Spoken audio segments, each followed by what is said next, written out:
आईची आठवण. आई गेली. हे वाक्य खूप लहान आहे, पण जेव्हा ते ऐकू येतं ना, तेव्हा आयुष्य थांबतं. घरात सगळं तसंच असतं. भिंती तशाच, वस्तू तशाच, पण आई नसते. आणि जेव्हा आई नसते ना, तेव्हा वेळ अचानक खूप मोठा होतो. हा व्हिडिओ आई गेल्यावरचं आयुष्य सांगत नाही, तर आई असताना आपण काय गमावतो ते सांगतो. तो हॉस्पिटलच्या बाहेर उभा होता.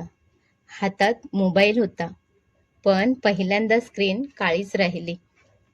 डॉक्टरांनी फक्त एवढंच सांगितलं, आम्ही खूप प्रयत्न केले. तो आत गेला. आई शांत होती, खूप शांत. त्याने हाक मारली नाही, कारण आता हाक मारून उत्तर येणार नव्हतं. त्या क्षणी त्याला जाणवलं, आई गेली नव्हती. ती थांबली होती आणि तिच्यासोबत खूप काही थांबलं होतं. आता आईशिवाय दिवस असेच जात होते. आई गेल्यानंतर त्याला सगळं आठवायला लागलं. आई असताना रोज सकाळी उठवायची.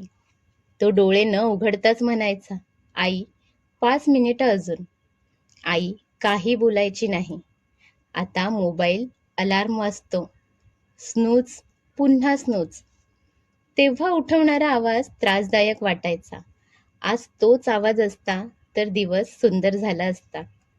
आज मात्र तो स्वतः उठतो, पण उठवणारा आवाज नाही. आणि हेच कळतं की तेव्हा झोप कधीच पूर्ण व्हायची नाही आणि आता झोपच येत नाही.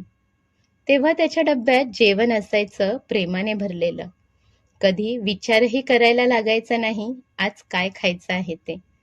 तेव्हा त्याने त्या जेवणाकडे कधी लक्षच दिलं नव्हतं. आज मात्र फ्रीज भरलेला आहे. मोबाईलमध्ये फूड ॲप आहेत, पण त्यात आईच्या हातची चव नाही. आई असताना घरात सतत तिचा आवाज असायचा.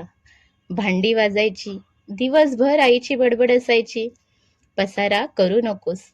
आज घरात सगळं अस्तव्यस्त पडलं आहे, पण बडबड करणारी आई नाही.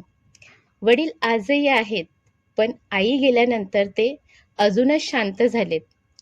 आई असताना ते आधीही कमी बोलायचे. तेव्हा त्यांच्या शांततेला अर्थ होता.